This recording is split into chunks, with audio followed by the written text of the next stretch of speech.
दोस्तों, अगस्त का महीना वो महीना है जिसे सब्जी की खेती करने वाले किसान एक अवसर की तरह देखते हैं और वो मेरी तरह अपनी फील्ड्स को खाली छोड़ देते हैं और अगस्त के आने का इंतजार करते हैं, क्योंकि इस समय पर जो फसलें लगाई जाती हैं उनकी दो बड़ी खासियत होती हैं। एक तो वो अधिकतम मुनाफा दिला सकती हैं और दूसरा उन्हें लंबे समय तक चलाया जा सकता है। अगर आपका क्रॉप सिलेक्शन सही है तो आप अधिकतम मुनाफा इस समय पर फसलें लगाकर कमा सकते हैं। तो वो कौन सी फसलें हैं जिन्हें अगस्त में आप लगाकर अच्छा मुनाफा कमा सकते हैं, आइए जानते हैं। वेलकम टू सीखो ऑफिशियल शो कृषि मंथन, और इस एपिसोड में हम जानेंगे अगस्त में कौन सी फसलें लगाई जाए जो हमें अधिकतम मुनाफा दे सकती हैं। और मजे की बात यह है दोस्तों कि इनमें से दो फसलें मैं अपनी इसी फील्ड पर लगाऊंगा भी। तो चलिए शुरू करते हैं। दोस्तों, अगस्त के महीने को मैं सबसे बड़ा अवसर मानता हूं प्याज की खेती करने के लिए, और मैं पिछले 5 सालों से इस समय पर प्याज लगाते भी आ रहा हूं। दो तरीकों से आप इस समय पर प्याज लगा सकते हैं। एक तो प्याज के छोटे कंद या कलियां लगा सकते हैं और दूसरा प्याज की रोप भी लगा सकते हैं। रेस्ड बेड पर लगाएं और जल निकासी की व्यवस्था हो उन्हीं फील्ड्स पर लगाएं बारिश के सीजन में। इस समय पर लगाया गया प्याज नवंबर के आसपास मार्केट में जाता है, अधिकतम रेट्स दिलाता है। 125 क्विंटल का औसत प्रोडक्शन भी निकलता है एकड़ से, तो भी 1 लाख रुपए तक का नेट प्रॉफिट ये क्रॉप छोड़कर जाती है। और जो लोग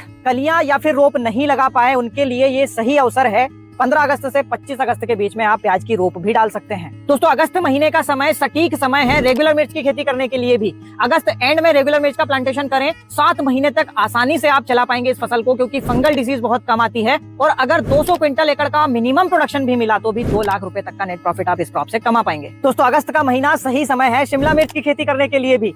अगस्त एंड में लगाकर कम समय में धड़ाधड़ पैसा आप कमा सकते हैं इस फसल से। इस समय पर लगाते हैं तो 4.5 महीने की औसत अवधि में 300 क्विंटल का औसत प्रोडक्शन ये क्रॉप देती है। हालांकि इसके रेट्स बहुत ज्यादा वेरी करते हैं, लेकिन 10 रुपए केजी के औसत मार्केट रेट भी मिल जाते हैं, तो भी 1 लाख रुपए तक का नेट प्रॉफिट ये क्रॉप भी आपको देकर जाती है। दोस्तों, गाजर की फसल भी आपको अधिकतम रेट्स दिला सकती है अगर सर्दियों की शुरुआत में ही ये मार्केट में चली जाए। और अगस्त का महीना अगेती गाजर की खेती करने के लिए सबसे सटीक समय है। हालांकि इस समय पर इसे लगाना रिस्की है, लेकिन अगर ये सक्सेस हो जाती है तो 20 रुपए केजी के औसत मार्केट रेट दिलाती है। 150 क्विंटल का औसत प्रोडक्शन भी निकलता है, तो भी 3 से 4 महीने में 2 लाख रुपए एकड़ तक का नेट प्रॉफिट ये क्रॉप दे सकती है। दोस्तों, अगस्त का महीना ऑफ सीजन तरबूज की खेती करने के लिए भी बहुत सही समय है। इस प्रकार से बेड्स रेडी रखिए। अगस्त एंड में तरबूज के बीज या फिर पौधे लगवा दीजिए। जब तक बेल प्रोपोगेट होना शुरू होगी और मिट्टी के कांटेक्ट में आएंगी तब तक बारिश का दौर खत्म हो जाएगा। फ्लावरिंग जब स्टार्ट होगी टेम्परेचर अच्छा मिलना शुरू हो जाएगा और ये क्रॉप अच्छी क्वालिटी और अच्छा प्रोडक्शन दे पाएगी। ऑफ सीजन खेती है इसलिए रेट्स भी अच्छे मिल जाते हैं। 8 रुपए केजी के मिनिमम रेट भी मिले तो भी 1 लाख रुपए एकड़ तक का नेट प्रॉफिट केवल 70-75 दिन में आप कमा सकते हैं। और इनमें से 2 फसलें प्याज और रेगुलर मिर्च मैं अपनी फील्ड्स पर भी लगाने जा रहा हूँ। इन फसलों के अलावा अगस्त के महीने में आप अगेती मटर, अगेती मूली, अगेती पालक और धनिया की खेती भी करके कम समय में ज्यादा मुनाफा कमा सकते हैं। तो कौन सी फसलें आप अगस्त में लगाने जा रहे हैं, फीडबैक सेक्शन में जरूर बताइएगा। एपिसोड पसंद आया